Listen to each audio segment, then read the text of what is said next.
दो चार भक्त मेरे पास आए, बोले महाराज हम आपके शिष्य हैं। तो मैंने कहा अच्छी बात है भाई, क्या करें? बोले हम आपके भक्त हैं। तो मैंने कहा ठीक है। बोले आप आदेश करो। मैंने कहा क्या आदेश करूं? बोले जो आप कहोगे वो काम हो जाएगा। मैंने कहा तू मेरा शिष्य बन के क्या करेगा? बोले आपके लिए अपनी जान दे दूंगा, सब कुछ अर्पित है आपके लिए, तन अर्पित है, मन अर्पित है, जीवन अर्पित है।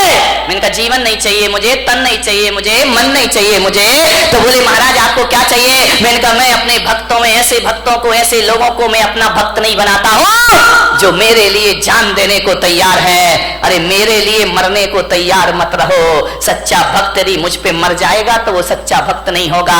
अरे महावीर भगवान को मरने वालों की जरूरत नहीं, महावीर भगवान को तो जीने वालों की जरूरत हुआ करती है। धर्म के नाम पर जियो मेरे भाई, धर्म के नाम पर मरो मत। महावीर ने नहीं कहा कि धर्म के नाम पर मरना, महावीर ने तो कहा है धर्म के नाम पर जीना। मरना कोई बहादुरी का काम नहीं है, 2-5 मिनट का काम है। एक फंदा लगाया, आंखें बंद की, 2 मिनट में जिंदगी खत्म। एक बंदूक लगाई, जिंदगी खत्म। गला घोट लिया, जिंदगी खत्म। मरना कौन सी बहादुरी है? मरने में टाइम कितना लगता है? 1 मिनट, 2 मिनट, 5 मिनट। मिट्टी का तेल डाला, आग लगाई, मर गए। ये कोई बहुत बहादुरी का काम नहीं है। मरने में 2 मिनट लगते हैं, मगर जीने में 100 साल की जिंदगी लग जाया करती है मेरे भाई। जीना बहादुरों का काम हुआ करता है, संघर्षों में जूझना बहादुरों का काम हुआ करता है, बिना विपरीत परिस्थितियों में जीना ये बहादुरों का काम हुआ करता है। ध्यान रखिए मान्यवर, मुझे याद आ रहा है वह व्यक्तित्व जिसने कई बार हार मानने के बाद भी जिंदगी से हार नहीं मानी। ध्यान रखिए, इतने जल्दी जिंदगी से हार जाते हो, आत्महत्या कर लेते हो? नहीं मान्यवर, आपसे मेरा निवेदन है, जिन लोगों ने आत्महत्या की है ना, कभी उनकी कब्रों पे जाके पूछना, कभी उनकी चिताओं में जाके पूछना, जो मर गए हैं उनसे पूछना कि बताओ मेरे भाई तुम्हें कैसा लग रहा है। यदि सुन सको, तुम्हारे कान में ताकत होगी तो भीतर से आवाज आएगी कि जो गलती मैंने कर ली है, ऐ भले मानस ये गलती तू अपनी जिंदगी में दोबारा कभी मत करना। अपनी जिंदगी को पूरी तरह से जीना, भाव हिंसा मत करना, आत्महत्या के भाव मत बनाना। महिलाओं से खास कर निवेदन है, सबसे ज्यादा आत्महत्याएं महिलाएं किया करती हैं, सहन शक्ति से बाहर हो जाता है। आत्महत्या के भाव मत बना। ये तो बात बात पे बनाती हैं आत्महत्या के भाव। पति ने काम नहीं सुना, सुनो जी तुमने ये नहीं किया, मैं मर जाऊंगी। अरे उसने काम नहीं किया, तुम मर जाओगी, सड़े से काम में मर जाओगी। मरो मत। भगवान महावीर कहते कि मरने के भाव यदि बना लिए, एक बात ध्यान रखना, एक द्रव्य हिंसा होती है, एक भाव हिंसा होती है। यदि आपने भाव बना लिए तो जैन आगम कहता है कि जिस समय आप कह रहे हो मैं मर जाऊंगी या मैं मर जाऊंगा, उस समय यदि आयु कर्म का बंद हो जाए, फिर आप मरे या ना मरे, आपकी दुर्गति जरूर होने वाली है। कोई बचाने वाला नहीं है। फिर मरो या ना मरो, ऐसे भाव बना लिए और आयु कर्म का बंद हो गया तो नरक गति के पात्र बना करती हो। ध्यान रखिए, नरक जाने का द्वार खुल जाता है। अपनी हिंसा सबसे बड़ा पाप है। आत्महत्या के भाव से आयु का बंद हो जाए तो नरक मिला करता है। अति संक्लेश भाव ते मरो, घोर शुभ्र सागर में पड़ो, नरकों की जिंदगी हो जाएगी। क्या समझते हो कि मरने के बाद समस्याओं का अंत हो जाएगा? अरे मेरे भाई, आत्महत्या तो खुद एक समस्या हुआ करती है। आत्महत्या से समस्याओं का अंत नहीं हुआ करता है, जीवन का अंत नहीं हुआ करता है। चिताओं के बाद एक जिंदगी फिर जीना है, हमें ध्यान रखिए। से कायरता है, ये ध्यान रखिए। मान्यवर, जितने भी कष्ट आ जाए ना हमारे जीवन में, तो भगवान से मत कहना मेरे कष्ट दूर करो, भगवान से कहना भगवान और जितने कष्ट आना है आ जाए मेरे जीवन में, क्योंकि अभी मैं मनुष्य गति में हूं, मैं हर कष्टों को सहने की ताकत रखता हूं। सारे कष्ट इसी जन्म में आ जाएं तो अगला जन्म मेरा आनंद में बदल जाएगा, पुण्य में बदल जाएगा, मेरा कल्याण हो जाए। मरने के भाव मत बनाइए। हाँ, ये बात अलग है, ये धमकियां बहुत देती है भाई कि मैं मर जाऊंगी, मैं मर जाऊंगी, पति भी कहता यार मरना है तो जल्दी कर दो। 20 साल से तो सुन रहा हूं ना, आज मर रही ना कल मर रही है, जल्दी मरे तो हम दूसरे की व्यवस्था करें। अब तुम ऐसी एज में जाके मरो ना, तुम अपनी रहो ना मैं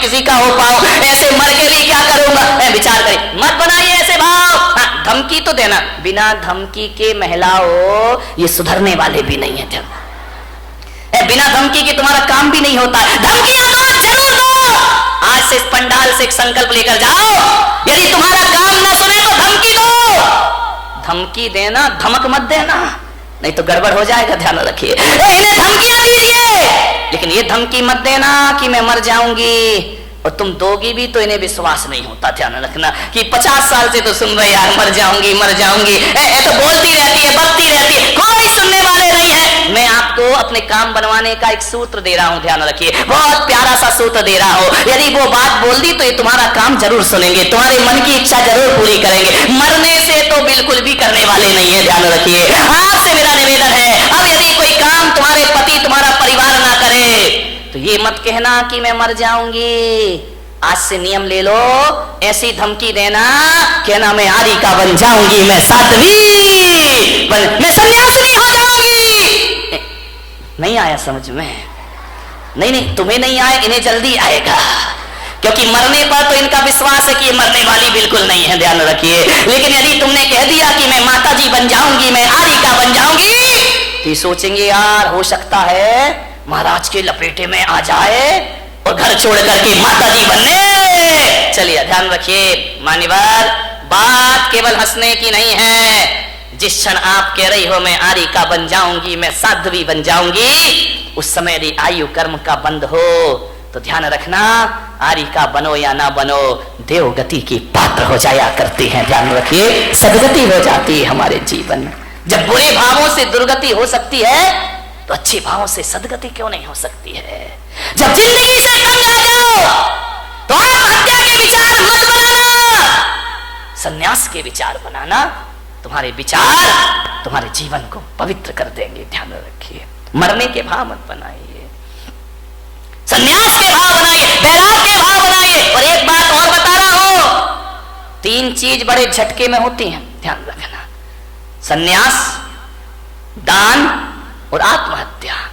इन पे प्री प्लान काम नहीं चलता है, ये तो झटका लगा और पटका उठा के। ध्यान रखिए, जो आदमी सोचता है कि मैं आज नहीं कल दान दे दूंगा, वो आदमी जिंदगी भर दान नहीं देगा। ध्यान रखना, क्योंकि आज गया तो सब कुछ गया। भाव बार बार नहीं बना करते हैं दान के। और किसी के यदि महाराज बनने के भाव जगे हो, कल पे मत टालना मेरे भाई, तुरंत झटपट लो, खटपट मिटाओ। मैंने देखा है मेरे से पहले के ब्रह्मचारी जो सीनियर हैं, वो आज भी ब्रह्मचारी बने घूम रहे हैं। वो दीक्षा नहीं ले पाए, वो मुनि नहीं बन पाए, वो साधु नहीं बन पाए। क्यों?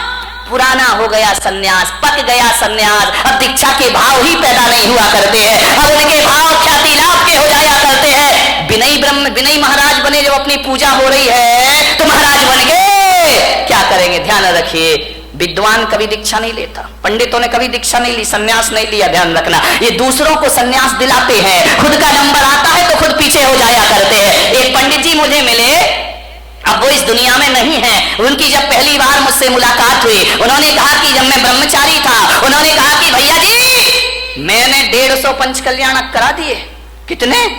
150 प्रतिष्ठाएं करा दी। मैंने कहा 150? बोले हाँ। तो मैंने कहा 150 दीक्षा कल्याणक भी करा दिए? बोले करा दिए। तो मैंने कहा 150 बार भगवान के कपड़े भी उतरवाए होंगे? बोले उतरवा दिए। मेरे जैसा विद्वान नहीं। मैंने कहा पंडित तेरे जैसा मूर्ख नहीं है। बोले क्या? मैंने कहा 150 बार भगवान के कपड़े उतरवाए, तुझे अपने उतारने की एक बार भी सुध नहीं आई?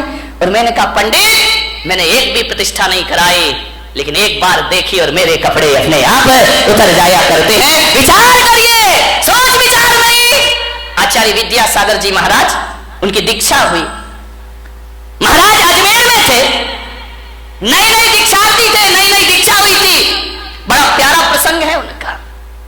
और जब उनके पास एक विद्वान पहुंचा, विद्वान ने देखा महाराज की आदत है, नेचर में है, स्वभाव में है, कोई बनावटी जीवन नहीं है उनका। ध्यान रखिए, सिर उनका झुका रहता है, शुरू से ही झुका रहा, कभी नजरें उठाकर नहीं देखी। पंडित गए, विद्वान गए, पोथी पत्रा लेकर, महाराज कुछ नहीं बोले। क्या बोले? हमारे जैसे हो तो बात भी कर ले, वो तो बोलते नहीं। गए, बोले महाराज, उस समय नए दीक्षार्थी थी, नई दीक्षा हुई थी, 23-24 साल के रहे होंगे महाराज। उन्होंने कहा कि महाराज नंगे हो गए, कपड़े उतार दिए। कुछ शास्त्र मास्त्र पढ़े हैं कि ऐसा ही आगम पढ़ा है? महाराज कुछ नहीं बोले। अरे समय सार पड़ा है, महाराज कुछ नहीं बोले। बोले बस कपड़े उतार के बैठ गए, रोटियां मिल रही हैं समाज की, आराम से जय जयकार, ख्याति लाभ। समय सार पढ़ा है आपने? जब 3 बार उसने बोला तो महाराज ने कहा अब तो जवाब देना जरूरी, अब बहुत ज्यादा पानी सर से ऊपर हो रहा है। उन्होंने कहा बोलो पंडित जी, क्या बोलना चाहते हो, क्या पूछना चाहते हो? उन्होंने कहा समय सार पढ़ा है। महाराज ने कहा तुमने पढ़ा है? बोले हाँ। बोले कितनी बार? बोले 108 बार। बोले 108 बार समय सार पढ़ लिया? बोले पढ़ लिया।